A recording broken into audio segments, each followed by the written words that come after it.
Les éditions Telem présentent un enregistrement intégral de The Cabinet of Dr. Lang de Douglas Preston et Lincoln Child, lu par Stéphane Cornicard. Le docteur Lang va vous recevoir. Chapitre 1. Le soleil matinal, filtré par un voile de poussière et de fumée, jetait une lumière chiche sur l'embranchement en pattes d'oie formé par Broadway et la 7e avenue. La chaussée de terre battue, parsemée de nids de poules et damée par le passage des chevaux et des carrioles, était aussi dure que du ciment. Ce carrefour, connu sous le nom de Longacre Square, servait d'épicentre au quartier abritant les écuries et les ateliers des charrons d'un New York en plein essor. En ce froid matin d'automne, Longacre Square était calme, et personne ne prêta attention à la jeune femme aux cheveux courts, vêtue d'une robe violette de coupe étrange, qui venait d'émerger d'une ruelle. Constance Green s'arrêta, le temps d'assimiler la quantité de sensations qui l'assaillaient, soucieuse de ne rien laisser paraître de ses émotions. Le spectacle qui s'offrait à ses yeux, avec ses bruits et ses odeurs, fit remonter à sa mémoire une multitude de souvenirs lointains. Les effluves de la ville la subjuguèrent en tout premier lieu. Un mélange de terre, de transpiration, de crottin de cheval, de fumée de poêle à charbon, d'urine, de cuir et de viande grillée. Le tout souligné par une odeur piquante d'ammoniac. Cette première impression passée, elle détailla un décor autrefois familier qui lui semblait désormais étranger. Les poteaux télégraphiques dangereusement penchés, les réverbères à gaz dressés au coin des rues, les voitures à cheval et les chariots rangés le long des trottoirs, le délabrement général de l'espace urbain. À l'évidence, la ville poussait à une telle vitesse qu'elle peinait à soutenir le rythme de sa propre croissance. Le plus étrange était toutefois l'absence notable de la rumeur associée au Manhattan des temps modernes. Les klaxons rageurs des taxis, le ronronnement omnivore des climatiseurs, le grondement souterrain du métro. Par comparaison, les sabots des chevaux, les cris et les rires, les coups de fouet des cochers, les notes de piano acide échappées d'un saloon voisin étaient presque synonymes de calme. Constance était si bien habituée au gratte-ciel de Manhattan qu'elle éprouvait les plus grandes difficultés à reconnaître cette ville peuplée, à perte de vue, d'immeubles de 2 ou 3 étages. Elle prit sa respiration afin de se donner du courage et dirigea ses pas vers le sud. Elle passa devant un restaurant populaire et sale, proposant du ragoût de queue de bœuf, des côtes de veau ou encore de la choucroute aux pieds de porc pour 5 cents. Un jeune crieur installé devant la devanture, une pile de journaux dans les bras, annonçait les gros titres du jour d'une voix sonore. Elle refusa d'un mouvement de tête le journal qu'il lui tendait et poursuivit sa route. Mais elle avait eu le temps de noter la date indiquée en une. Samedi 27 novembre 1880. Novembre 1880. Sa sœur, Mary, âgée de 19 ans, résidait à l'époque dans un asile pour jeunes filles de Delancey Street, tout en travaillant pour un salaire de misère à la Five Points Mission. Quant à son frère, Joseph, il purgeait une peine de prison à Blackwell's Island. Et un certain médecin venait tout juste de commencer ses expériences meurtrières. Le cœur de Constance se mit à battre plus fort à l'idée que tous soient encore en vie. Il n'était pas trop tard. Elle glissa une main au fond de la poche de sa robe. Elle caressa le manche du stylet ancien qui ne la quittait jamais et s'assura qu'elle n'avait pas perdu les $850 d'époque dont elle avait pris la précaution de se munir. Rassurée, elle accéléra le pas en direction du quartier plus cossu de Herald Square. À une dizaine de rues de là, elle avisa la boutique d'un tailleur qui proposait également des articles de prêt-à-porter. Elle en ressortit, une heure plus tard, avec une élégante robe à tournure de soie bleue électrique ornée de dentelles, un chapeau de la même couleur, ainsi qu'une épaisse veste cintrée. Sa tenue, loin d'attiser la curiosité des passants, lui valut cette fois des regards admiratifs. Le commis du tailleur, des paquets à la main, s'empressa de héler un fiacre.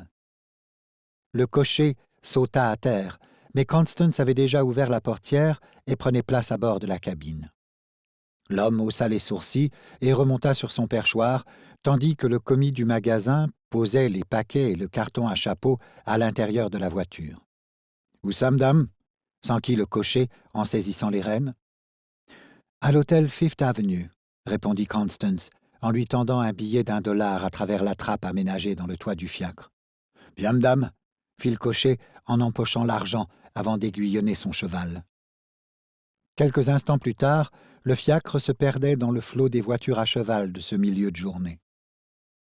Le cocher arriva rapidement au palace de 5 étages, dont la façade, de marbre et de briques, occupait tout un pâté de maisons sur la 5e avenue, à hauteur de Madison Square. « Holà, vaurien !» cria le cocher, afin d'arrêter la voiture devant l'établissement. Constance écarta la trappe. « Cela vous ennuierait-il de m'attendre quelques instants » demanda-t-elle. « Avec plaisir, madame » répondit poliment le cocher, qui actionna le mécanisme de la portière afin de permettre à la passagère de descendre. 2 chasseurs se précipitèrent, qui se chargèrent des paquets et du carton à chapeau. Sans les attendre, Constance s'avança d'un pas vif dans le grand hall de marbre blanc et rose.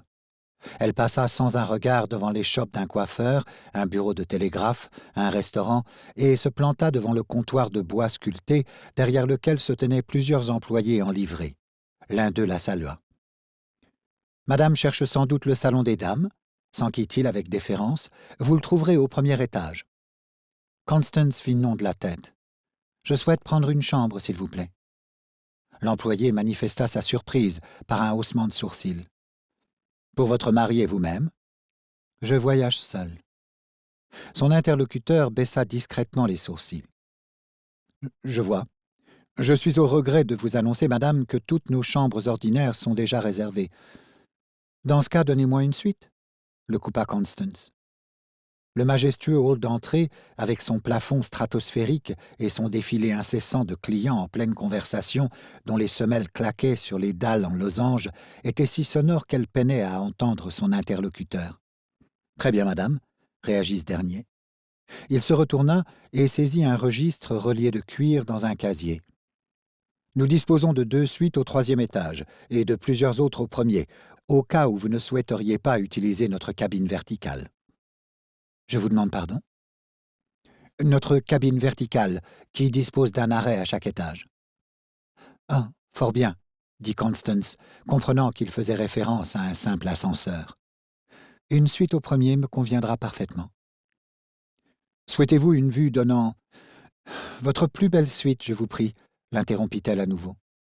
Elle peinait à dissimuler son agacement. On était le 27 novembre. Chaque minute perdue prenait des allures d'éternité. L'employé de la réception, trop courtois pour s'offusquer de tant d'impatience, ouvrit le registre et trempa son porte-plume dans l'encrier. « Fort bien, madame, nous pouvons vous proposer une très belle suite d'angles disposant d'un boudoir, d'une chambre à coucher, d'un dressing et d'une salle d'eau. » Il releva sa plume. « Le prix en est de 6 $ par jour ou de 30 $ par semaine. Combien de temps, madame, compte-t-elle rester parmi nous ? » « 1 semaine. » « Vos femmes de chambre ? » « Je vous demande pardon ? » « Puis-je m'enquérir du nombre de femmes de chambre qui vous accompagnent, madame ? » « Aucune. 2, se reprit-elle. « 2. Très bien, madame. Nous leur réservons une place dans le quartier des domestiques. Avec les repas, bien évidemment. » Constance, pressée d'en terminer, se contenta de hocher la tête. « Puis-je vous demander votre nom ? » « Mary Ulsisor, » répondit-elle après une légère hésitation. Son interlocuteur en prit note dans le registre. « Votre note se monte à 35,50 $. Elle lui tendit 4 billets de 10. En se retournant, elle constata que les chasseurs attendaient patiemment, les bras chargés de paquets. « Puis-je vous demander de veiller à ce que l'on monte mes affaires dans la suite ?» dit-elle à l'employé de la réception alors qu'il lui rendait sa monnaie. « J'en prendrai possession un peu plus tard, à mon retour avec mes femmes de chambre. »« Bien sûr, madame. » Elle donna une pièce de 25 cents à chacun des chasseurs et tendit $1 au réceptionniste, qui s'en empara avec reconnaissance, non sans afficher sa surprise. Elle traversa le hall en sens inverse, prenant le temps d'acheter un plan de Manhattan dans le kiosque à journaux de l'établissement. Le cocher, fidèle à sa promesse, l'attendait devant l'hôtel. dans le brouhaha de l'avenue. Constance le dévisagea un instant. Trapu et musclé, âgé d'approximativement 45 ans, il portait une livrée d'hiver propre et affichait de bonnes manières, mais son menton volontaire et son nez de travers trahissaient un caractère décidé. « Gagner un peu d'argent pourrait-il vous intéresser ?»« Je suis là pour ça, madame, » répondit-il. Il s'exprimait avec une pointe d'accent irlandais, et elle crut reconnaître celui du comté de Cork, ce qui n'était pas pour lui déplaire. « J'aurais besoin de me rendre en ville. »« Où ça en ville, madame ?» Elle se pencha sur le plan qu'elle venait d'acheter, repéra le quartier qui l'intéressait et tendit le guide au cocher. « Seigneur, madame, vous devez vous tromper. »« Pas le moins du monde. Je dois passer prendre une personne là-bas. » Le cocher afficha un air qui tenait à la fois de la stupéfaction et de la crainte. « Ce n'est pas un endroit pour une dame comme vous, madame. » C'est précisément la raison pour laquelle je voulais m'assurer les services d'une personne capable de se défendre. Quelqu'un qui soit doté de... Elle fouilla dans sa mémoire, à la recherche des notions de gaélique qu'elle possédait. « De couilles d'acier ?» dit-elle en irlandais. Comme le cocher en restait muet de saisissement, elle tira de sa poche 2 billets de 5 $ qu'elle lui tendit, en veillant à laisser dépasser le manche du stylet. « Je vous verserai la même somme lorsque vous m'aurez reconduite ici saine et sauve en compagnie de la personne que je vais chercher. » Il émit un petit sifflement. « Faut croire que la vue du sang vous fait pas peur, madame. » Jamais après un solide petit déjeuner. Dans ce cas, il s'empara des billets en riant. « Je vous laisse monter. C'est pas Willie Murphy qui a peur de quoi que ce soit dans la vie, » précisa-t-il avec un clin d'œil légèrement effronté. « Et quitte à me retrouver dans l'au-delà, madame, autant avoir quelques dollars en poche. »« Si c'est votre destination finale, » rétorqua Constance, alors que le portier de l'hôtel l'aidait à prendre place dans la cabine. « Je vous tiendrai compagnie. » La saillie fit rire le cocher de plus belle. Il actionna le mécanisme de fermeture du fiacre en secouant la tête d'un air incrédule, fit claquer son fouet au-dessus de la tête de Vaurien et s'élança sur l'avenue. Chapitre 2. Constance se cala à l'intérieur de la cabine tandis que le fiacre descendait Broadway. Le cuir de la banquette était usé et craquelé. Chaque secousse de la voiture lui rappelait douloureusement la présence d'épais ressorts sous le rembourrage. L'après-midi était à peine entamé, ce dont elle se réjouit. Plus tôt elle arriverait à destination, moins l'entreprise serait périlleuse. Elle avait fait son étrange périple sans encombre. D'ici une demi-heure, peut-être même moins, elle serait en mesure d'arracher sa sœur à son existence de misère, comme à la mort sordide qui l'attendait. Le cœur battant, elle peinait à prendre la mesure des événements qu'elle avait vécus au cours des dernières 24 heures. Elle préféra ne plus y penser, de peur d'être submergée par ses émotions. Elle ne devait plus avoir qu'une seule idée en tête, sauver son aîné. Alors que le cocher empruntait brièvement la 14e rue et tournait à droite en direction du sud-est, Constance ferma les yeux. Elle commença par oublier les sons et les sensations du moment et purgea son esprit de toute réflexion inutile.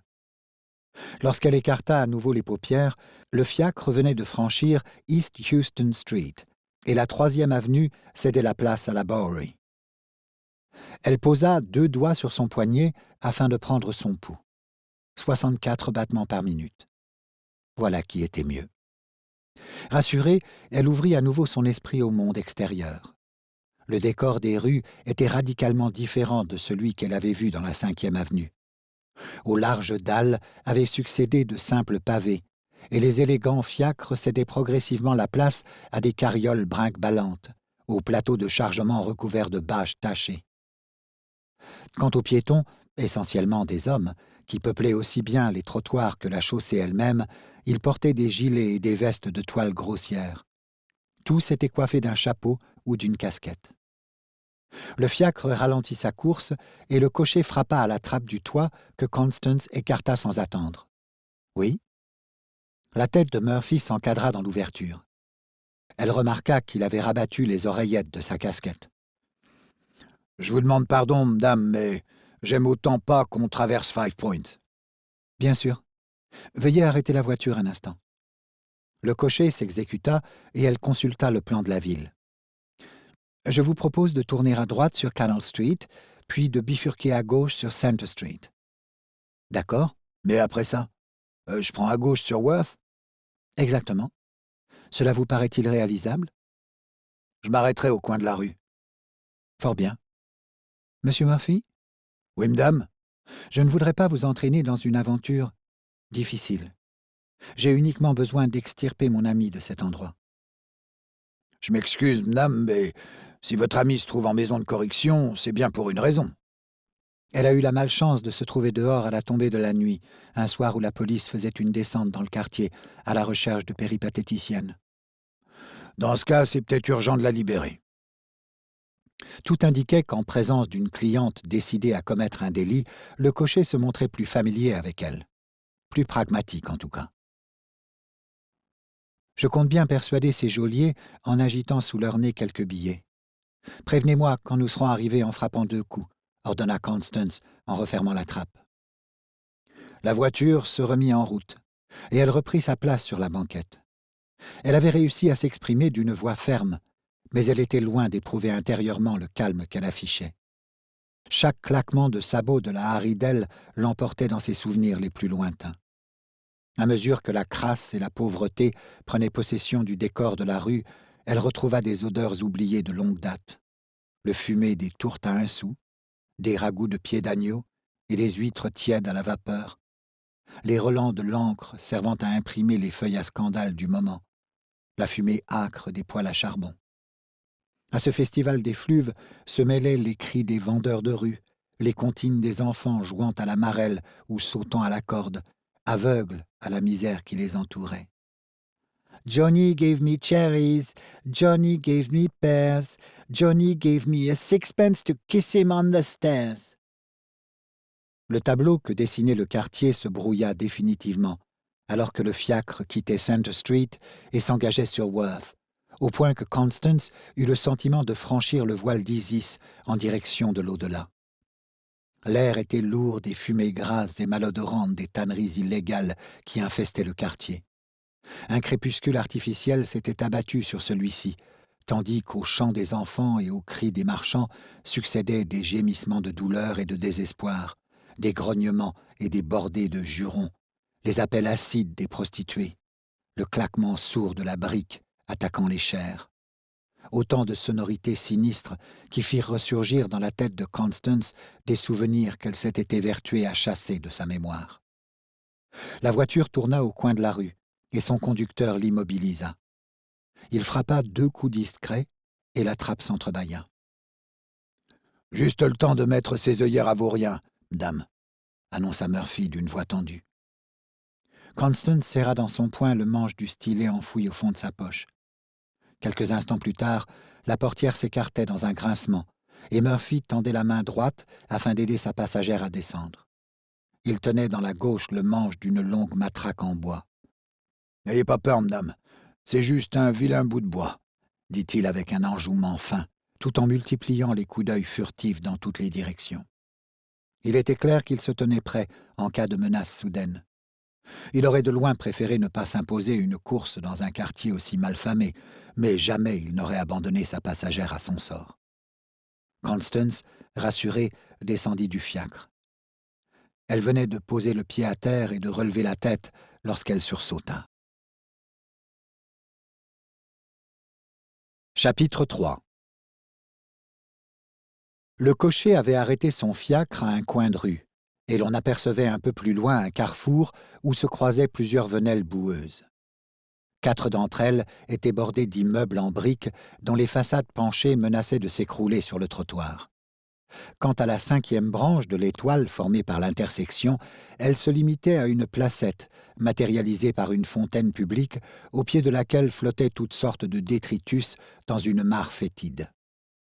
Quelques bâtisses en bois, héritage du siècle précédent, dressaient encore çà et là leurs silhouettes misérables. Poules et cochons s'ébattaient en toute liberté, picorant et gobant les saletés qui parsemaient la chaussée crasseuse. Les vitres des fenêtres, toutes cassées, avaient été remplacées pour certaines par du papier ciré et bouchées pour d'autres par de vieilles planches, lorsqu'elles ne restaient pas béantes. Aucune enseigne ne surmontait les vitrines noircies d'anciennes échoppes, transformées depuis belle lurette en cabaret ou en repères de prostitution. Les embrasures de porte accueillaient des individus occupés à boire entre deux crachats ou jets de chic. Les femmes n'étaient pas de reste, qui arpentaient les rues à demi assommées par l'alcool. Elles hélaient les clients potentiels en soulevant leurs jupes et en dévoilant leurs poitrines de façon obscène. Des gamins des rues faisaient voguer dans le caniveau un bateau de papier fabriqué dans un vieux journal.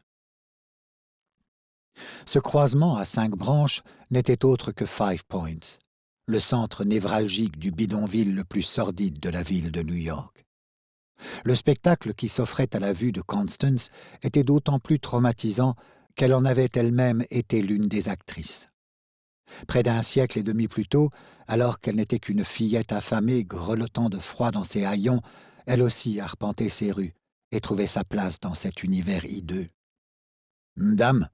fit la voix du cocher en lui serrant légèrement le coude afin de la rappeler à la réalité.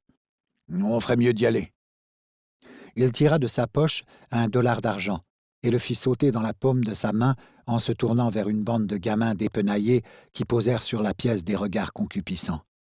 « C'est pour vous si mon fiacre et mon cheval n'ont pas bougé quand on revient avec cette dame. » Comme précédemment, Constance s'évertua à museler le tourbillon des souvenirs qui l'assaillaient. Pour Mary, il lui fallait se montrer forte. Elle aurait tout le temps de se remettre de ses émotions une fois sa mission accomplie. Elle emboîta machinalement le pas à Murphy sans se soucier de la gadoue infâme de la rue qui débordait sur le trottoir. La tête droite, le regard fixe, elle s'obligea à ne pas entendre les rires et les commentaires salaces qui rythmaient sa marche, ou encore les imprécations des femmes qui la prenaient pour une concurrente déloyale en découvrant sa tenue élégante et son teint de rose. Elle s'interdit de fouiller des yeux les ruelles sombres et étroites zigzagant entre les immeubles dans une épaisse couche de boue. Des hardes séchaient tant bien que mal sur des cordes tendues entre les façades, plongeant dans une pénombre inquiétante les individus coiffés de chapeaux melons postés à l'entrée d'antres souterrains secrets. Chaque ruelle exhalait sa propre odeur pestilentielle d'égout et de viande avariée, si méphitique qu'il était quasiment impossible de l'oublier. Constance buta sur un pavé et sentit la main bienveillante de Murphy lui agripper le coude. Ils avaient parcouru la moitié de la rue, et l'ombre de la maison de l'industrie leur apparut sur la gauche, avec sa façade lépreuse noircie de suie et ses fenêtres à barreaux. C'était là, dans cette maison de redressement, que se trouvait Mary. Mary, Mary, Mary. Constance répéta inlassablement dans sa tête le nom de sa sœur, à la façon d'un mantra. D'un coup d'œil, elle chercha l'autre bâtiment massif qu'abritait le quartier. Elle reconnut la Five Points Mission, érigée à l'emplacement de la Old Brewery, le taudis le plus infâme qu'ait connu la ville. Un lieu si confiné que la plupart des logements étaient dépourvus de fenêtres. Chacune des entrées de cet antre de misère avait reçu un surnom approprié. Le repère des voleurs, l'allée des assassins, ou encore mort subite. Une association caritative de femmes de la bonne société avait résolu de détruire ce taudis et d'ériger à sa place une mission destinée à venir en aide aux femmes et aux enfants frappés d'indigence. Constance connaissait parfaitement le lieu, pour y avoir fréquemment quémandé du pain à l'entrée des cuisines donnant sur Baxter Street lorsqu'elle était jeune orpheline. C'était là, à la mission, que sa sœur Mary aurait dû être accueillie. Mais la corruption rampante qui régnait dans la ville lui avait valu d'être transférée, avec bien d'autres, à la maison de l'industrie, où elle fournissait une main-d'œuvre bon marché rapportant gros à certains. Désormais enfermée là, elle trimait, 16 heures par jour, dans des locaux surpeuplés et infestés de vermine. Constance s'arma de courage et jeta un regard en coin à Murphy, qui lui répondit par un hochement de tête, prêt à affronter le pire. Mais quand il voulut tourner la poignée de laiton patiné, la porte de la maison de correction refusa de s'ouvrir. « Oh !» s'exclama-t-il. « C'est fermé !» Il s'apprêtait à frapper lorsque Constance retint sa main. Elle retira l'une des épingles à cheveux qui maintenaient son chapeau, se pencha sur la serrure et y glissa la tige métallique. Au terme de quelques instants d'effort, Un cliquetis se fit entendre, et elle se redressa. « Saperlotte !» murmura le cocher. « La surprise peut jouer en notre faveur, ne croyez-vous pas ?» Ébahi, Murphy se contenta d'un hochement de tête. « Dans ce cas, après vous, » poursuivit Constance. Le cocher saisit à nouveau la poignée tout en serrant le manche de sa matraque dans son poing gauche. Il écarta prestement le battant, pénétra à l'intérieur du bâtiment suivi de Constance et referma derrière eux. Constance observa d'un coup d'œil le décor qui les entourait. La pièce était coupée en deux par un comptoir en bois dont la partie centrale, munie de charnières, pouvait se soulever afin d'offrir un passage. À droite comme à gauche, une porte ouverte permettait d'accéder à une grande pièce, au plafond recouvert de métal gaufré. Une forte odeur d'urine et de soude caustique flottait dans l'air. Des plumes de volaille et des coquilles d'huîtres étaient entassées dans un coin. On ne distinguait que le torse de l'individu assis derrière le comptoir. Il portait un manteau usé sur une chemise blanche au col crasseux déboutonné et des brassards sombres au niveau des coudes. Ses ongles étaient noirs de crasse. Il releva sur son front une casquette tachée d'encre et dévisagea ses visiteurs.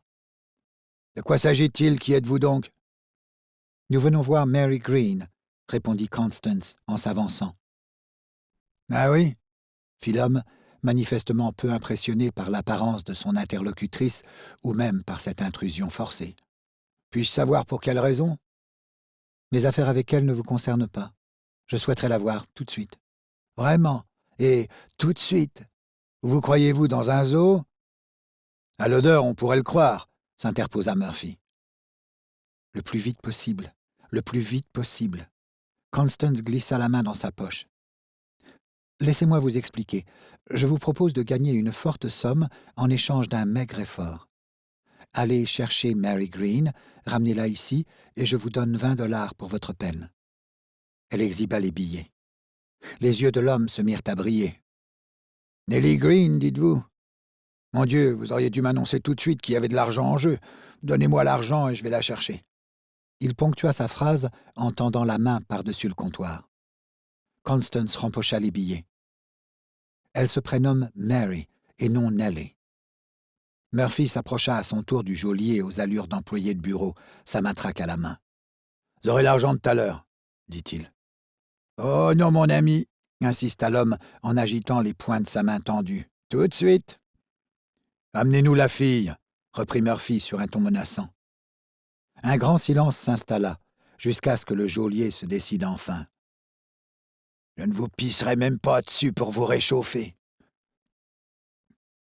Fripouille des cornifleurs !» s'écria Murphy, en se ruant sur son interlocuteur, qui la grippa par la chemise et souleva de sa chaise par-dessus le comptoir. L'autre, criant comme un goré, eut le temps de s'emparer d'un couteau de boucher, dissimulé à l'abri du comptoir, et tenta de poignarder Murphy. Profitant de la confusion, Constance se glissa dans la pièce de gauche, qui avait dû servir de chapelle autrefois. Elle était éclairée par des fenêtres munies de barreaux et plusieurs rangées de chalits remplaçaient les bancs d'origine. Le sol était couvert de paille, l'endroit était glacial, et les matelas si fins que l'on devinait la forme des sommiers grillagés. Des chiffons sales et des haillons étaient entreposés sous les lits.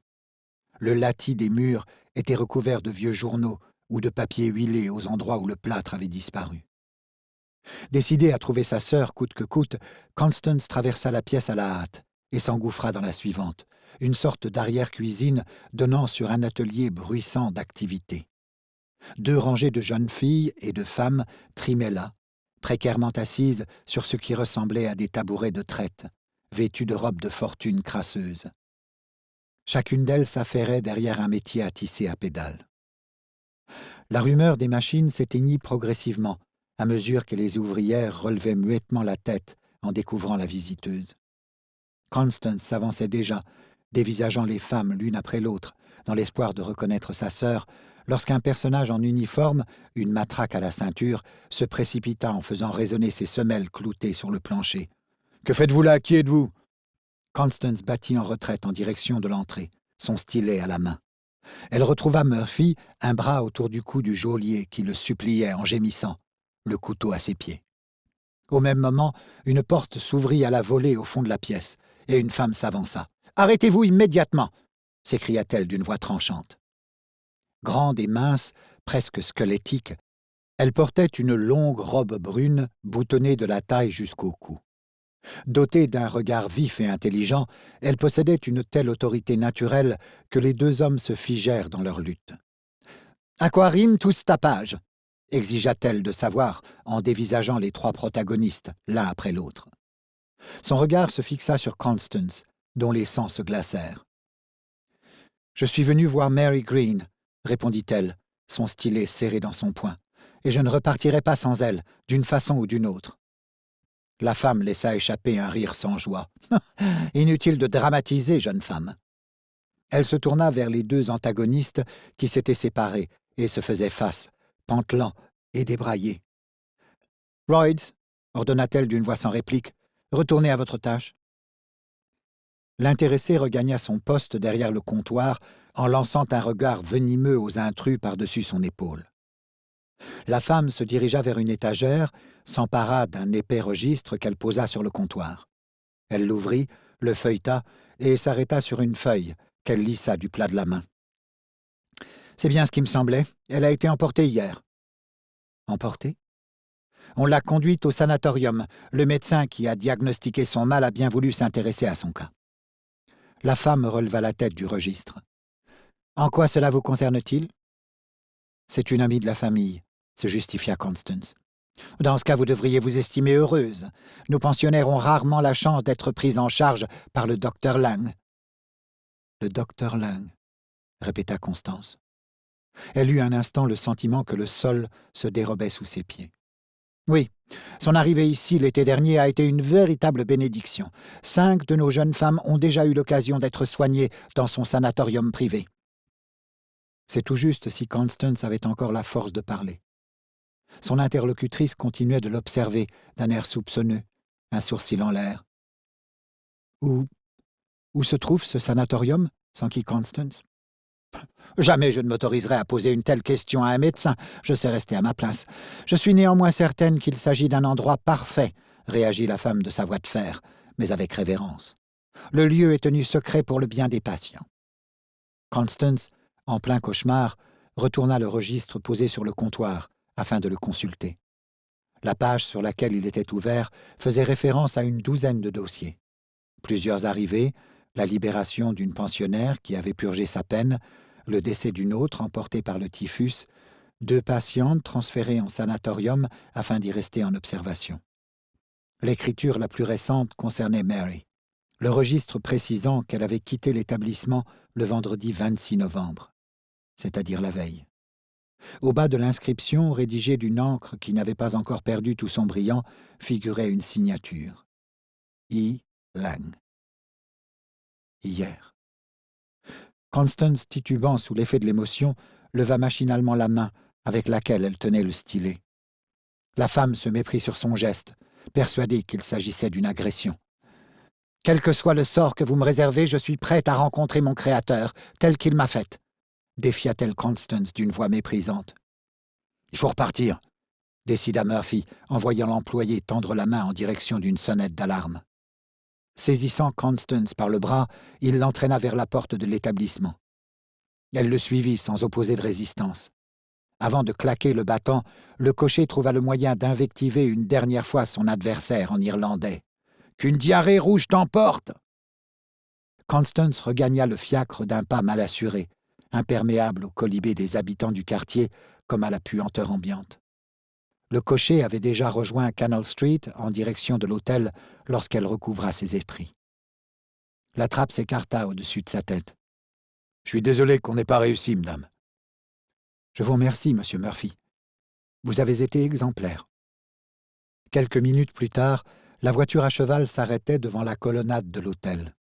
Les portiers se précipitèrent, mais Constance toqua contre la petite trappe que Murphy souleva sans attendre. « Monsieur Murphy, accepteriez-vous de vous mettre à mon service exclusif le temps d'une semaine au moins ?»« C'est comme vous voulez, madame. Merci infiniment. »« Fort bien. Dans ce cas, trouvez-vous ici même demain matin à 9 heures et attendez-moi. »« Bien, madame. »« Ah, monsieur Murphy, Peut-être accepteriez-vous de mettre à profit cet après-midi radieux pour me rendre un menu service? Quoi donc, madame?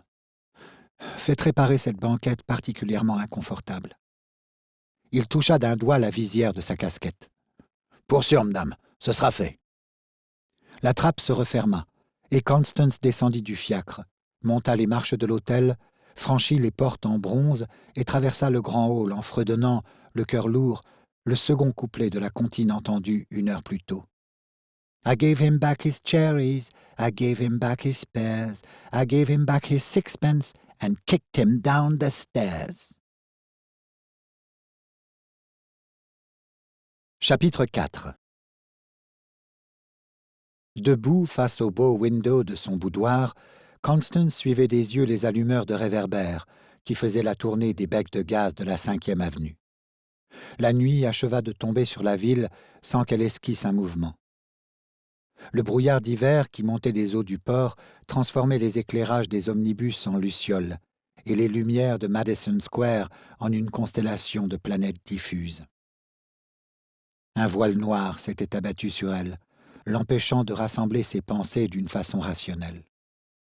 Peu à peu, à mesure que l'obscurité prenait possession du paysage, la raison finit par reprendre ses droits sous l'effet d'un maelstrom d'émotions. À commencer par la colère qu'elle éprouvait à l'encontre du sort qui l'avait conduite là un jour trop tard. Un seul petit jour. Mary se trouvait à présent dans le prétendu sanatorium du docteur Lang, et Constance avait toutes les raisons de croire la femme de la maison de l'industrie lorsqu'elle affirmait en ignorer l'adresse. Lang tenait forcément secret un lieu dont personne ne sortait guéri, dont personne ne sortait tout court à la vérité. Constance savait que Lang avait commencé à offrir ses services à la maison de redressement cet été-là. Avant même d'entamer son périple, elle avait envisagé la possibilité d'arriver trop tard. Elle tenta de se rassurer en se disant que sa sœur se trouverait relativement en sécurité au cours des quelques semaines à venir, Lang ayant l'intention de lui donner un régime alimentaire bien particulier tout en la maintenant en observation avant de l'opérer et de prélever sur son corps ce dont il avait besoin pour ses recherches. Le plus urgent était de s'occuper de Joseph, son petit frère de 12 ans, incarcéré à Blackwell's Island. Constance connaissait même la date de sa libération, la veille de Noël. Ayant assisté au drame en personne, elle savait aussi qu'il serait battu à mort le lendemain, pris sur le fait en faisant les poches d'un quidam. Les 6 mois d'une brutalité terrifiante qu'avait vécu Joe à Blackwell's Island auraient laissé sur lui une empreinte indélébile. Ce n'était plus le même individu qui allait sortir de prison, mais un criminel pas encore parvenu au sommet de son art, ce qui lui coûterait la vie. Constance en avait bien conscience. Chaque jour qu'il passait derrière les barreaux l'abîmait un peu plus, l'éloignant de l'enfant innocent et confiant qu'elle avait connu. Elle ne devait pas non plus oublier son propre double. Une autre Constance Green vivait dans cet univers parallèle. Une fillette de 9 ans, meurtrie par la faim et le froid, qui errait à longueur de journée dans les rues de Five Points. Ce n'était pas le moindre des caprices du multivers dans lequel elle se trouvait que d'avoir l'obligation de retrouver et de sauver cette version balbutiante d'elle-même. Mary, emportée par le docteur Lang, la petite Constance ne pouvait plus compter désormais sur les croûtes de pain que son aîné lui jetait jusqu'alors à travers les fenêtres à barreaux de la maison de l'industrie. À ceci près que la jeune Constance de ce monde parallèle de la fin du XIXe siècle était destinée à survivre. La Constance actuelle en était la preuve irréfutable. Il lui fallait se reprendre et fourbir un plan. Elle n'allait pas pouvoir poursuivre son périple sous les traits de Mary Alcissor. Une jeune femme seule et isolée ne pouvait qu'attirer l'attention des pires prédateurs. Elle en arrivait à regretter d'avoir provoqué un tel esclandre à la maison de l'industrie. Elle aurait été mieux avisée d'agir avec prudence. Elle n'avait pas donné son nom, fort heureusement, mais cette femme qui dirigeait l'institution d'une poigne de fer ne risquait pas de l'oublier. Elle s'éloigna du bow window et s'assit devant le petit bureau, sur lequel était posé le journal du soir, son plan de New York, le stylet, ainsi qu'une pochette de toile contenant des pierres précieuses et 2 parchemins pliés en 4 qu'elle conservait à portée de main depuis quelques années. L'hôtel Fifth Avenue lui fournirait, ainsi qu'à ses 2 femmes de chambre imaginaires, une adresse acceptable le temps d'une semaine. Elle aurait toutefois besoin d'un quartier général inattaquable en prévision de l'opération qu'elle comptait mener. Une retraite sûre, à l'abri des regards, pour elle-même et quelques autres. Il lui fallait aussi s'inventer un personnage afin d'expliquer sa présence à New York, afficher un passé et une histoire qui lui ouvriraient les portes de la bonne société locale sans susciter de rumeurs gênantes. Elle aurait également besoin de complices fiables. Sa rencontre avec Murphy était prometteuse de ce point de vue, mais elle allait devoir recruter d'autres acolytes capables de l'assister, de l'aider à trouver ses marques dans cette époque étrange dont elle avait uniquement conservé des souvenirs diffus. L'argent dont elle disposait pouvait lui permettre de parvenir à ses fins. Seule une jeune femme aussi belle que riche, dotée d'un passé mystérieux, pouvait espérer se frayer un chemin au sein de la société new-yorkaise, à condition d'allier la prudence à l'intelligence. Un passé mystérieux. Elle s'empara du journal et le feuilleta rapidement, à la recherche d'un article, entreaperçu un peu plus tôt, dans lequel était relaté un naufrage tragique. Elle trempa dans l'encrier le porte-plume posé devant elle et entoura l'article, reposa le porte-plume et caressa machinalement le sachet de toile et les 2 parchemins. Mary n'avait rien à craindre pour l'heure.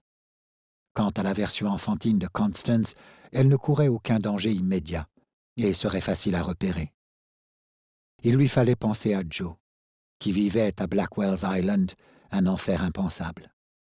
Sa priorité n'en était pas moins de mettre en scène sa propre métamorphose, à la façon d'un phénix renaissant des cendres de l'avenir.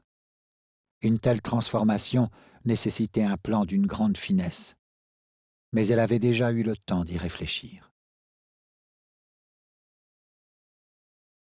Chapitre 5. Lundi 29 novembre 1880.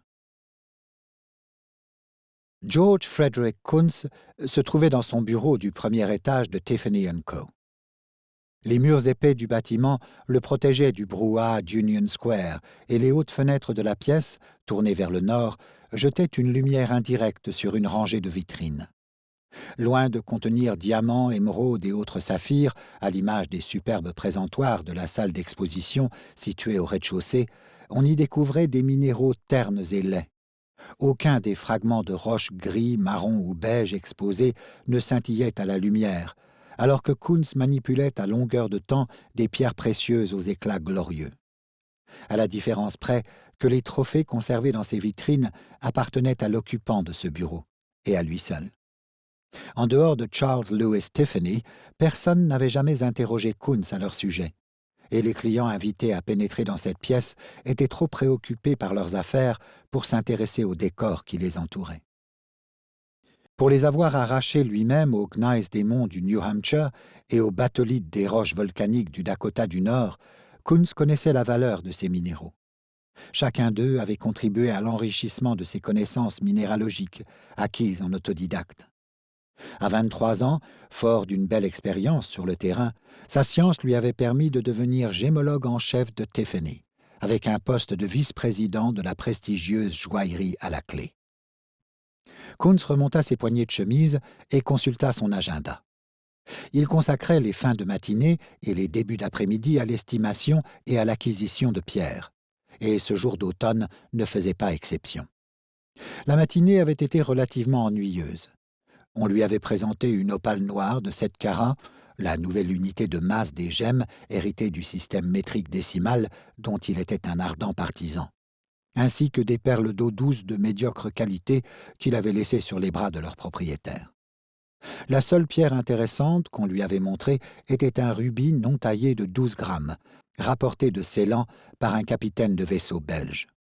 Sans chercher à détromper l'intéressé, Kunz était à peu près convaincu d'avoir entre les mains non pas un rubis, mais un spinel, ce que lui suggérait la cristallisation isométrique de la pierre et plusieurs autres indices. Une gemme fort rare, d'une couleur rouge sang de pigeon magnifique, tirant sur le rose tyrien. Un léger sourire aux lèvres, il repensa aux employés du rez-de-chaussée. Sous la direction de Charles Tiffany, l'établissement était passé du statut de magasin d'articles de fantaisie à celui de principal empire de joaillerie du pays. La crème de la haute société s'y fournissait en bagues, pièces d'horlogerie, bracelets et pierres précieuses. Les employés chargés de les accueillir étaient tous des as dans leur domaine, et leur rémunération était calculée en conséquence. D'un autre côté, ils avaient beau vendre des diamants, ils n'en restaient pas moins de simples vendeurs. Lorsque Kunz les croisait le matin et le soir, en rejoignant ou en quittant son antre du palais de la bijouterie au 15 Union Square West, tous le saluaient ou lui adressaient un sourire depuis leurs rayons respectifs, sans même songer que leur jeune collègue était responsable de l'achat des pierres qu'il proposait à la clientèle. C'était pourtant bien Kunz qui approvisionnait la firme en pierres négociées par ses soins quand il ne dessinait pas certains bijoux. 6 semaines après son recrutement, il avait traversé l'Atlantique et s'était rendu à Paris afin d'examiner une pièce.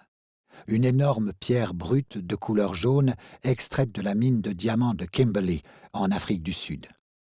Charles Stepheney, qui avait un faible pour les diamants jaunes, avait payé la gemme une somme considérable. Après quoi, il avait demandé à son nouveau gémologue de lui confirmer qu'il s'agissait d'un bon investissement. La responsabilité était lourde. Sans doute sa jeunesse l'autorisait-elle à opérer des choix qu'un individu plus âgé et expérimenté aurait estimés risqués.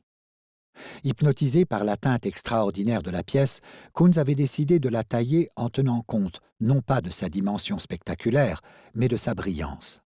Au lieu d'avoir recours à une taille traditionnelle à 58 facettes, il avait opté pour une taille à 82 facettes, ce qui ne s'était jamais fait. Cette décision audacieuse avait donné naissance au Tiffany Diamond, une pierre jaune canari parfaitement unique par sa taille et son intensité. Au passage, elle avait définitivement assuré la réputation de Tiffany et la carrière de Kunz. Ce dernier était conscient que jamais il n'égalerait ce succès initial. Son savoir-faire était désormais largement reconnu, de sorte qu'il aurait gagné bien davantage en procédant à des estimations pour la maison Sotheby's ou encore le Lloyd's de Londres. Mais Charles Stepheney avait un rêve dont il avait fait part à son gémologue. Il entendait devenir le roi du diamant, non seulement en collectionnant le plus grand nombre de pierres, mais surtout en découvrant les plus originales et les plus rares. Il n'hésitait pas à dépenser des sommes colossales dans ce but. Kunz, tout en sachant qu'un avenir plus institutionnel lui aurait été ouvert, par exemple un poste de consultant au Muséum d'histoire naturelle, souhaitait rester associé au rêve de Tiffany. Il reprit l'examen de son agenda en soupirant. C'était bientôt l'heure de son dernier rendez-vous du jour. Une rencontre intéressante, à n'en pas douter. Il recevait une femme de la haute noblesse, originaire d'un duché ou d'un fief d'Europe de l'Est, ou Dieu sait quoi d'autre. Les conflits territoriaux ne manquaient pas dans cette région du monde, et les pays changeaient fréquemment de nom, au point que Kunz y perdait ses repères. Tout naturellement, les situations de ce genre étaient propices à la prolifération de princesses et de comtes plus ou moins frauduleux, qui avaient une fâcheuse tendance à vendre faux bijoux et pierres de second rang. Fort heureusement, Kunz disposait d'un assistant efficace et discret, un certain Gruber. Ce dernier, en plus de gérer son agenda, lui servait de gardien du temple. Le mot « orpailleur » aurait sans doute mieux convenu, Gruber se chargeant de repérer les pépites au milieu de la boue. C'était lui qui avait conseillé à Kunz de recevoir cette femme, arguant du fait qu'elle n'avait rien d'une contrefaçon, en dépit de ses airs mystérieux. Il était allé jusqu'à affirmer à son chef qu'il trouverait sa visiteuse particulièrement intéressante. Dans la bouche d'un individu aussi flegmatique que Gruber, un tel compliment valait toutes les recommandations. Sachant que la femme concernée apportait, parmi d'autres pierres précieuses, plusieurs diamants de la meilleure eau, Kunz lui avait fixé rendez-vous à 13h. En cette saison, la lumière du jour qui filtrait à travers les fenêtres n'aurait pas été assez blanche s'il avait convenu d'une heure plus tardive. Comme s'il avait deviné les pensées de son chef, Gruber toqua avec sa discrétion coutumière sur le verre dépoli de la porte du bureau. « La personne avec qui vous avez rendez-vous est là, monsieur. »« Faites-la entrer, je vous prie. » Gruber écarta le battant et la femme annoncée entra dans la pièce. Kunz se leva immédiatement, davantage mu par son instinct que par la courtoisie. Sa visiteuse offrait un tableau étonnant. De stature moyenne, mince de taille, elle portait une étole de fourrure dont Gruber la débarrassa, révélant une élégante robe de soie rose, une couleur très à la mode cette saison-là, agrémentée de manches bouffantes ourlées de dentelles de malines. Cette tenue, parfaitement ajustée et d'un goût exquis, dépassait de beaucoup celle des clientes habituelles de Tiffany. Dépourvu de tournure, le vêtement mettait davantage en valeur la silhouette de sa propriétaire que ne l'aurait voulu l'usage. Sans doute le terme « osé » était-il trop fort, mais on imaginait mieux une telle robe dans les salons parisiens qu'à New York. Toujours est-il que la visiteuse de Kunz était une très belle femme. Gruber s'éclaircit la gorge. « Sa grâce, la duchesse Irnogleyev, termina la femme à sa place, d'une voix grave et agréable tout à la fois. Kunz contourna son bureau et avança un fauteuil à l'intention de la duchesse. « Je vous en prie, votre grâce, si vous voulez bien vous donner la peine. » Elle le remercia et prit place sur le siège désigné avec un mouvement à la fois agile et sobre. Gruber referma la porte et se posta à l'entrée de la pièce, discrètement assis sur une chaise.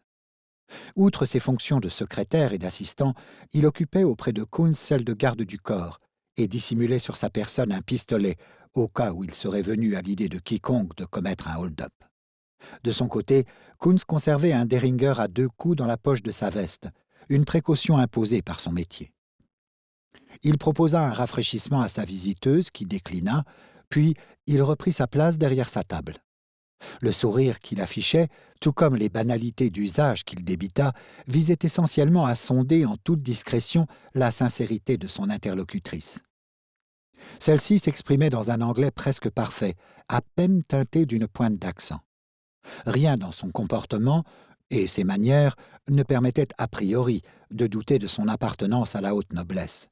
Mais Kunz nota toutefois quelques détails qui lui donnèrent à réfléchir. En particulier, elle ne disposait d'aucune suite de domestiques, contrairement aux usages. Elle résidait en outre à l'hôtel, même si l'établissement où elle était descendue était le plus huppé de la ville, et Gruber la soupçonnait d'y séjourner sous un faux nom. Autant de points qui méritaient de s'intéresser de plus près à la duchesse. En attendant, l'examen des bijoux dont elle se disait propriétaire constituait le plus sûr moyen de jauger de sa sincérité. Sans se départir de son sourire, Kunz adressa un hochement de tête à sa visiteuse et posa ses mains à plat sur le bureau. « Votre grâce, j'ai cru comprendre que vous étiez en possession de pierres susceptibles de nous intéresser. » La duchesse inclina la tête en signe d'assentiment. « Fort bien. Dans ce cas, accepteriez-vous de me parler de leur origine et de la façon dont vous les avez acquises ?» Le silence qui suivit ne fut pas pour surprendre Kunz, qui savait combien la question était indiscrète. « Vous devez bien comprendre, poursuivit-il, qu'en notre qualité de premier fournisseur de pierres précieuses de ce pays, nous sommes contraints de nous assurer aussi bien de la qualité que de la provenance de celles que nous vendons, et, par voie de conséquence, de celles que nous achetons. » « Je comprends fort bien, » dit la duchesse. « Aussi suis-je toute disposée à accéder à votre requête du mieux que je le puis. J'aurais toutefois une faveur à vous demander en échange. J'aimerais que mes propos restent confidentiels, de façon à garantir ma sécurité tout en satisfaisant votre curiosité. » Kunz médita la réponse de son interlocutrice, puis il adressa un petit signe de tête à Gruber, afin de lui signifier de quitter la pièce. Se retrouver seul dans son bureau avec cette femme n'était pas de nature à entacher la moralité du gémologue. Quant à la duchesse, quels outrages aurait-elle pu lui faire subir? Lui sauter dessus, une dague à la main? Voilà qui était ridicule. On était à New York en 1880 et non dans un roman populaire, ce qui n'empêcha pas Kunz de s'assurer de la présence du Derringer dans sa poche en serrant son coude droit contre son flanc, alors que Gruber s'éclipsait. Kunz retint instinctivement son souffle en croisant le regard de la duchesse.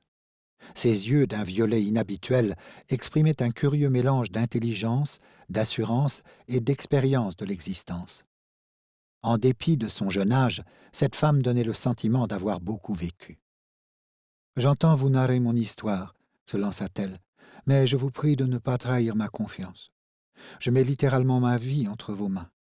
Je m'y résous uniquement pour que vous compreniez, lorsque vous verriez ces pierres. » Elle marqua une pause, et Kunz lui fit signe de poursuivre. « Je vous en prie, madame. »« Je me nomme Cataline, » commença-t-elle. « Je suis fraîchement débarquée de l'ancienne principauté de Transylvanie, où se cachait ma famille. Mais ma véritable patrie est le duché d'Irnogleïev, en Galicie. J'appartiens à la maison de Piast, au sein d'une lignée remontant jusqu'au duc de Poméranie, Casimir IV. Ce dernier est mort en 1377, prétendument sans descendance, lors d'une bataille contre Ladislas le Blanc, laissant comme successeur Ladislas II. Ce dernier, excommunié en 1380, aurait été le dernier duc d'Irnogleïev. Mais il semble que Casimir, à l'insu de Ladislas II, emporté par sa soif de conquête, ait eu un fils, Casimir V. Celui-ci, pour avoir apporté son aide à Louis Ier de Hongrie lors des troubles survenus dans le sillage de la mort de Ladislas, fut autorisé à revendiquer le duché qui lui revenait de droit, avec l'ensemble des terres et des bijoux qui s'y trouvaient attachés. Louis Ier exigea en échange que le nouveau duc lui prête allégeance, si bien que ma famille a pu survivre et s'enrichir en faisant passer sa loyauté à la couronne avant ses ambitions. Abaga mana in foc pentru cineva. Les soubresauts de l'histoire ont voulu qu'il soit mis un terme à cette tradition lorsque les terres du duché ont été annexées par la Prusse en 1772. Mon ancêtre, qui régnait alors sur le duché d'Irnogleïev, s'est enfui en Transylvanie. Ce n'était malheureusement que le début d'une période sombre pour les miens. Mon grand-père est mort pendant la révolution hongroise de 1848 et mon père l'a suivi dans la tombe il y a 13 ans, à la suite de la guerre austro-prussienne de 7 semaines. Seuls ma mère et moi avons survécu, unique héritière de ce qui avait longtemps été le fier duché d'Irnogleïev. Cela ne nous a pas empêchés de conserver notre titre, hérité de mon père, ainsi que la fortune considérable qui s'y trouvait attachée. À la mort de ma mère l'an passé, certains membres de la vieille famille de Piast, une lignée remontant au fils de Boleslas V le Pudique, ont eu vent de mon existence. S'il m'arrivait de disparaître sans héritier, mon titre et ma fortune reviendraient de plein droit à la dite lignée. Elle marqua une courte pause avant de reprendre. J'ai compris que ma vie ne valait pas un liard si je restais en Transylvanie. Au lendemain du décès de ma mère, j'ai quitté l'Europe en secret, voyageant seul sous un nom d'emprunt. Mes domestiques devaient me rejoindre en Amérique 6 mois plus tard avec l'ensemble de mes biens. Il me serait alors loisible de réapparaître au grand jour en faisant valoir mes droits. Le silence qui suivit fit comprendre à Kunz que sa visiteuse en avait terminé. La période de 6 mois en question est-elle écoulée, s'enquit-il, un peu perdu dans un entrelac aussi complexe de dates, de titres et d'événements. Elle acquiesça. « Dans ce cas, puis-je me permettre de vous demander pour quelle raison vous préservez le secret ? » Parce que les 8 domestiques attachés à mon service qui apportaient mes biens immobiliers et autres héritages familiaux se sont embarqués ce mois-ci sur le City of London. Le navire a fait naufrage, entraînant dans les profondeurs de l'océan l'ensemble de ma fortune, à l'exception de mes bijoux. Il fallut à Kunz quelques instants avant d'établir dans sa tête un lien entre ce qu'il venait d'entendre et l'annonce quelques semaines plus tôt du drame qui avait coûté la vie à 41 personnes. « Mon Dieu !» balbutia-t-il, « je suis sincèrement désolé. » En guise de réponse, la jeune duchesse plongea la main dans son grand sac à main et en tira une pochette en cuir toute tachée qu'elle tendit au gémologue. Ce dernier la prit sans un mot, l'ouvrit et découvrit à l'intérieur un parchemin qu'il déplia sur sa table avec tout un luxe de précaution. Il avait eu l'occasion de voir, au cours de sa courte carrière, un certain nombre de lettres patentes similaires, authentiques pour certaines et parfois falsifiées.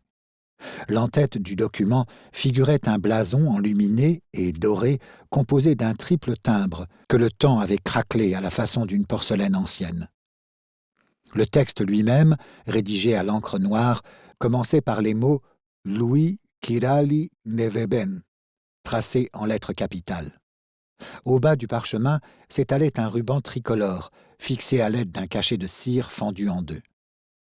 Kunz, muni de la loupe, posé sur sa table de travail, procéda à l'examen attentif du parchemin, de l'entête enluminée et du cachet, après avoir demandé à la duchesse son autorisation. Sans comprendre un traître mot de ce qui avait tout l'air d'être du hongrois, ou peut-être du roumain, il s'était suffisamment familiarisé avec les lettres patentes pour savoir que celles-ci étaient authentiques. Les réserves qu'il avait pu avoir jusque-là au sujet de cette femme, de son parcours et de l'origine de sa fortune se dissipèrent instantanément. Il replia délicatement le document, le glissa dans son enveloppe et tendit celle-ci à la duchesse. « Je vous remercie, madame. Avec votre permission, je vous propose de poursuivre. »« J'attendais votre bon plaisir, » dit-elle. « Je crois comprendre que vous êtes en mesure de vous exprimer au nom de Tiffany & Co. Pour des raisons qui me paraissent évidentes, j'ai besoin d'une ligne de crédit auprès d'un établissement bancaire le plus rapidement possible, afin de subvenir à mes besoins. À condition que nous parvenions à un accord au sujet des pierres que je vous apporte, j'aimerais recevoir de vos mains une lettre de crédit émise par Tiffany et datée de ce jour au nom de la succursale de Wall Street attachée à la Bank of New York. Elle ferait office de versement initial. Je ne doute pas que vous-même ou M. Tiffany souhaitiez requérir l'intervention de la banque de votre firme pour procéder au transfert du solde. Nous aurons tout le loisir, à l'échéance qui vous conviendra, de procéder à l'établissement de tous les documents juridiques requis. » Autant la première condition était frappée au coin du bon sens aux yeux de Kunz, autant la seconde le fit sourire intérieurement. En sa qualité d'étrangère, la duchesse n'était à l'évidence pas au courant que Tiffany, le plus important bijoutier joaillier de la ville, possédait dans son coffre, enfermé au sous-sol du bâtiment, plusieurs milliers de dollars en argent liquide. Une telle provision suffirait à n'en pas douter à couvrir le prix des pierres concernées. « Soyez sans crainte, madame, nous n'éprouverons aucune difficulté à parvenir à un accord financier, à condition bien sûr que mon estimation nous y conduise. » La duchesse donna son assentiment d'un signe de tête. « Dans ce cas, je vous propose de passer à la suite. Vous ne vous étonnerez pas que je sois désireux de m'en remettre à la lumière du jour. »« Pas le moins du monde, » répondit la duchesse. Kunz demanda à Gruber de les rejoindre. L'assistant verrouilla la porte du bureau derrière lui, releva les stores des fenêtres à leur maximum et reprit son siège attitré. Pendant ce temps, Kunz avait ouvert le tiroir de son bureau et sorti une large panoplie d'outils. Un flacon d'huile minérale, une loupe de joaillier, ainsi que 2 grands carrés de feutre noir, qu'il étala devant lui. Il enfila une paire de gants blancs, lissa d'un geste machinal les revers de sa veste et releva la tête en direction de sa visiteuse. « Votre grâce » dit-il avec un mouvement du menton respectueux, « si vous le voulez bien. » Chapitre 6. La duchesse plongea une main gantée dans son sac. Kunz et Gruber échangèrent aussitôt un regard. Il avait beau s'être trouvé dans des situations de ce genre des centaines, voire des milliers de fois, Kunz ne s'en lassait pas. « Je vous dirai ce que je sais au sujet de chacune de ces pierres, » annonça la duchesse en sortant un petit sac de satin que fermait un mince cordon doré. Kunz acquiesça sans quitter des yeux le sachet qu'elle lui tendait. Il dénoua le cordon d'or de ses doigts gantés et déposa sur l'un des feutres noirs la pierre qu'il contenait. Il s'était toujours astreint à ne jamais laisser percer ses émotions en pareil cas, à ne pas tressaillir au moment de découvrir une pierre exceptionnelle, et il ne faillit pas à la règle ce jour-là. Mais il éprouva en son fort intérieur une grande déception, en voyant rouler sur le carré de feutre une émeraude octogonale de belle taille, mais à laquelle il manquait la teinte foncée, proche de celle des algues marines, caractérisant les plus belles pièces. Celle qu'il avait entre les doigts était d'une jolie couleur chartreuse, mais elle n'avait rien d'exceptionnel. Inconsciemment, il s'était attendu à mieux. « Cette émeraude a reçu le nom grec d'Hélición », expliqua la duchesse. Un synonyme de Champs-Élysées, si je ne m'abuse. Elle est originaire de Nouvelle-Grenade, c'est-à-dire des États actuels de Colombie. Kunz balbutia des remerciements pour l'explication, tout en ajustant sur un œil sa loupe de joaillier. Il saisit la pierre à l'aide d'une pince à embout caoutchouté et l'examina longuement en la tournant dans tous les sens à la lumière. La majorité des émeraudes, en particulier les plus imposantes, avaient des inclusions, mais celle-là ne comptait que de rares imperfections. Kuhn savait pertinemment que la gémologie était un monde fluctuant, en particulier depuis quelque temps. Les règles de classement des pierres précieuses, en fonction de leur couleur, de leur clarté et plus encore de leur dimension, respectaient des normes variables en fonction des tenants de telle ou telle théorie. 3 ans plus tôt, la Chambre syndicale des joailliers parisiens, une institution fort influente, avait proposé une nouvelle norme, celle du carat international de 205 mg. Kunz lui préférait celle du carat métrique de 200 mg, soit un cinquième de gramme, à laquelle il avait personnellement recours. C'est vrai, la situation s'était améliorée depuis l'époque où l'unité de mesure d'une pierre était le poids d'une graine de caroube, d'où son nom de carat. À première vue, il estima l'émeraude qu'il avait entre les mains à 1900 points, et il en eut la confirmation en constatant qu'elle pesait 18,9 carats. L'examen de la pierre se poursuivit pendant plusieurs minutes, au terme desquelles il la reposa sur le carré de feutre. Les émeraudes de cette taille étaient rarement sans défaut. On considérait généralement qu'en l'absence d'inclusion visible à l'œil nu, une pierre était parfaite. Ce n'était toutefois pas le cas de celle-ci, dont les légères imperfections étaient visibles sans loupe. Sa transparence et sa couleur en faisaient toutefois un joli spécimen, méritant d'être exposé dans la plus belle vitrine de Tiffany. Il toussota. « C'est une très belle émeraude, madame. Sa teinte est ravissante. Seule sa transparence permet de constater qu'elle n'est pas de la plus belle eau. » Il se redressa sur son siège. « Je serai disposé à vous en offrir un très bon prix. J'irai même jusqu'à 3 500 $. Cela faisait plusieurs semaines qu'il n'avait pas proposé un prix aussi élevé pour une gemme. Mais s'il s'attendait à voir la duchesse lui montrer sa satisfaction, il fut déçu. « Monsieur, rétorqua-t-elle, si vous sous-entendez que cette pierre est d'une eau inférieure, je me permets de vous opposer mon désaccord, avec tout le respect que je vous dois. Cette émeraude possède une diaphanéité incontestable. Je vous invite à la regarder à nouveau. Vous constaterez que sa proportion et la façon dont elle a été taillée contribuent à la réflexion comme à la réfraction de la lumière. » Kuhn s'exécuta, moins avec l'intention de procéder à un nouvel examen que par souci de dissimuler sa gêne. Cette femme possédait de sérieuses connaissances en gémologie. Du moins, connaissait-elle bien cette émeraude. Le terme diaphanéité, bien que plus courant en minéralogie qu'en gémologie, était parfaitement adapté en l'occurrence. En outre, en laissant entendre qu'évaluer la limpidité d'une pierre en fonction de son eau était une pratique dépassée, elle avait touché un point sensible chez Kunz. « Cela dit, reprit la duchesse, interrompant le cours de ses pensées, vous êtes expert, et je ne le suis pas. La décision finale reviendra à votre profession. En venant ici, j'entretenais l'espoir de parvenir à un accord avec vous au lieu de risquer mon temps et mon anonymat en allant à la rencontre des spécialistes de Maiden Lane. » Cette allusion à ce que l'on surnommait le quartier des diamantaires n'était autre qu'une menace, même voilée. Kunz préférait également trouver un arrangement avec sa visiteuse, d'autant qu'il était curieux de voir ce qu'elle transportait d'autre dans son sac. Elle ne mettait d'ailleurs pas un terme à la négociation, puisqu'elle ne cherchait pas à lui reprendre l'émeraude. « Vous avez raison, » dit-il, en reposant la pièce sur le carré de feutre. « À bien y réfléchir, il me semble que nous pourrions réviser notre offre et la porter à 4 500 $. C'était la pierre préférée de ma grand-mère. Je ne m'en séparerai pas pour moins de 6 000 $. Nous allons y réfléchir, bredouilla Kunz, pensif. Tout dépendrait des autres trésors qu'elle possédait. Il replaça l'émeraude dans son sachet de satin et mit celui-ci à l'écart. « Puis-je voir la pierre suivante, madame ?» La duchesse lui tendit une autre poche.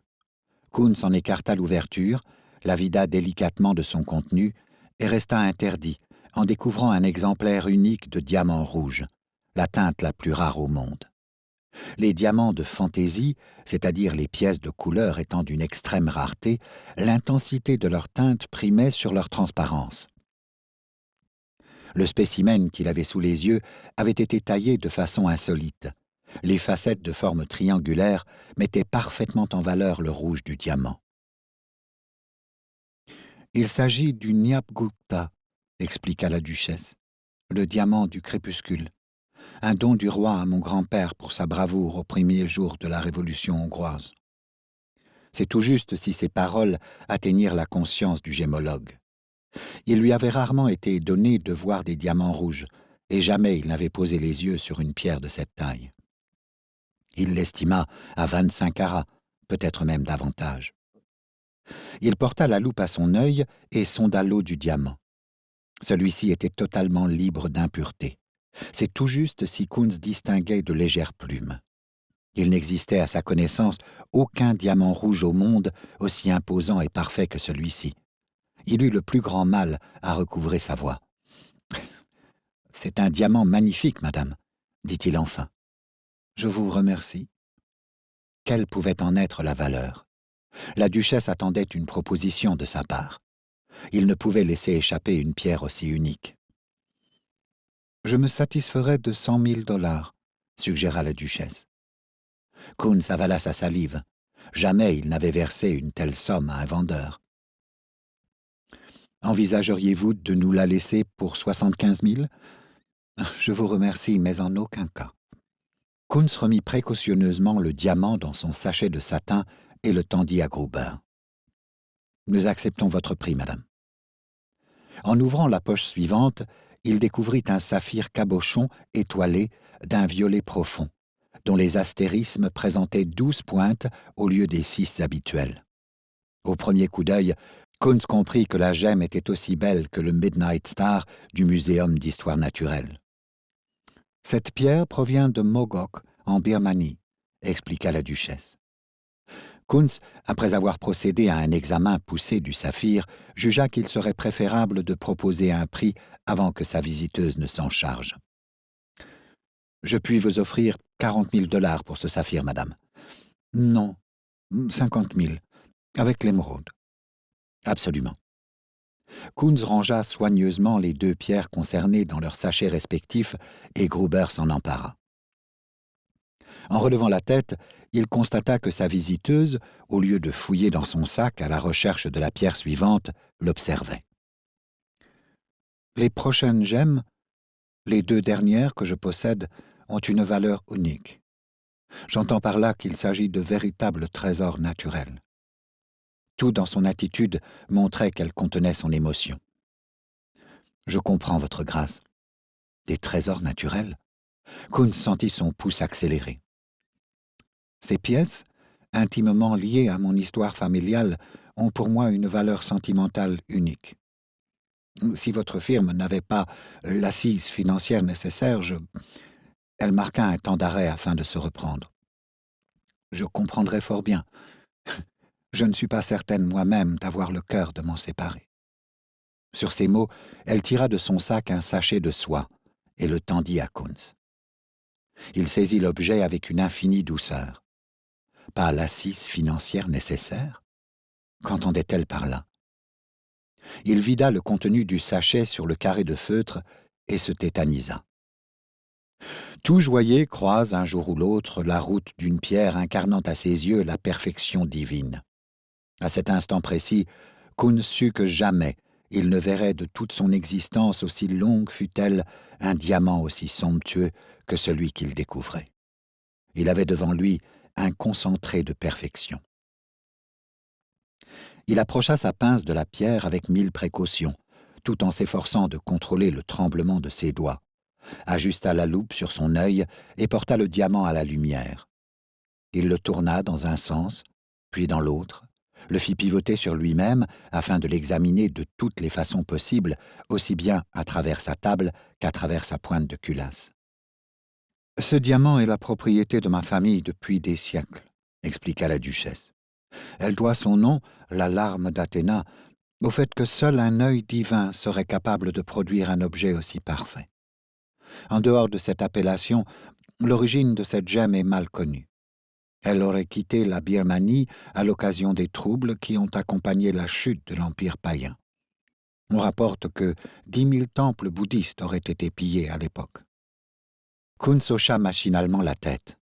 Il reposa la pierre, griffonna quelques lignes sur une feuille et la tendit à Gruber, qui s'éclipsa sans attendre. Il n'avait pas encore refermé la porte que le gémologue prenait à nouveau le diamant. Il s'agissait d'un spécimen de grande taille, sans doute moins imposant que le Tiffany Diamond, mais d'une perfection absolue.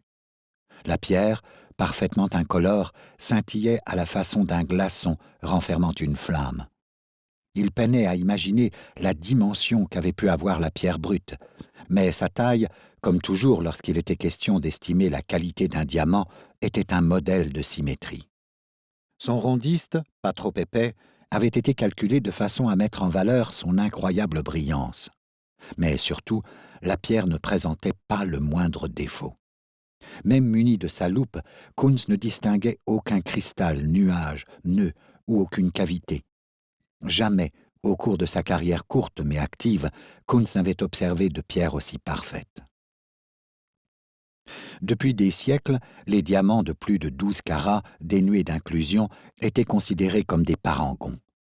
C'était à l'évidence le cas de celui-ci, que Kunz estimait à près de 100 carats. Gruber revint sur ses entrefaites, légèrement essoufflé. Il tendit à Kunz la réponse à son message, et le gémologue se tourna vers la duchesse. « Votre grâce, dit-il en oubliant de replacer la gemme dans sa pochette, accepteriez-vous de m'accorder une minute ? J'aimerais quérir M. Tiffany afin qu'il nous rejoigne, à condition que vous acceptiez de le mettre dans la confidence. » « Bien sûr. » Le bureau de Charles Lewis Tiffany se trouvait 2 étages plus haut. La pièce, guère plus grande que celle attribuée à son gémologue, était infiniment plus somptueuse. Kunz trouva son employeur installé à sa table, vêtu comme à l'accoutumée d'une redingote anthracite, d'un gilet noir, d'un pantalon de coton gratté, d'un faux col et d'une cravate maintenue par une épingle ornée de sa plus belle perle. Il se leva instinctivement en lisant l'émoi sur les traits de son collaborateur. « Georges, seriez-vous malade ?» s'inquiéta-t-il. « J'aimerais que vous veniez dans mon bureau pour examiner une pierre, » s'expliqua Kunz. Quelques minutes plus tard, les 2 hommes pénétraient dans l'antre du gémologue. Tiffany prit place derrière la table de ce dernier, qui se posta près de lui, Gruber à son côté. Tiffany examina pendant 2 longues minutes la larme d'Athéna. Cette étape franchie, Kunz lui résuma en quelques mots l'histoire de la duchesse et de ses pierres précieuses en lui montrant le parchemin ainsi que les pierres qu'il venait d'acquérir. Tiffany accueillit ces explications sans un mot, le front plissé, la tête légèrement penchée. Il finit par s'adresser à la duchesse. « Votre grâce, la maison Tiffany est disposée à vous offrir 300 000 $ pour ce diamant. Je me permets d'ajouter qu'il s'agit de la somme la plus importante jamais proposée par notre firme dans le cadre d'une acquisition. » La duchesse resta imperturbable. « Laissons de côté les négociations, en attendant que vous voyiez ma dernière pierre. »« Bien sûr, madame, » dit Tiffany. « Cette gemme me tient tout particulièrement à cœur, au même titre qu'elle était chérie par mes ancêtres. » Elle se tourna vers Kunz. J'en arrive presque à espérer que vous n'ayez pas les moyens de l'acquérir. M'en séparer serait pour moi une petite mort. À ces mots, Tiffany regarda successivement son collaborateur, puis Gruber. « Allez chercher M. Thompson, je vous prie, » ordonna-t-il. « Dites-lui que nous avons besoin de ses services. » Gruber quitta le bureau une nouvelle fois, en quête cette fois du fondateur de la Chase National Bank, dont le siège était voisin. Tiffany rompit le silence tendu qui s'était installé dans la pièce en tout sautant. « Accepteriez-vous de nous montrer cette pierre, madame ? Nous sommes impatients de l'admirer. » Un léger sourire étira les lèvres de la duchesse, qui glissa la main à l'intérieur de son sac. Adossé au mur derrière son employeur, Kunz vit ce dernier prendre le sachet de satin que lui tendait la duchesse, le soupeser et l'ouvrir. Il se félicita intérieurement d'avoir fait venir Tiffany, lui laissant le soin de gérer l'affaire. Lui-même se sentait comme hébété et fourbu. Aucune pierre ne s'échappa de la poche de satin dans un premier temps, ce qui contraignit Tiffany à la secouer doucement, comme s'il s'efforçait d'apprivoiser une créature apeurée.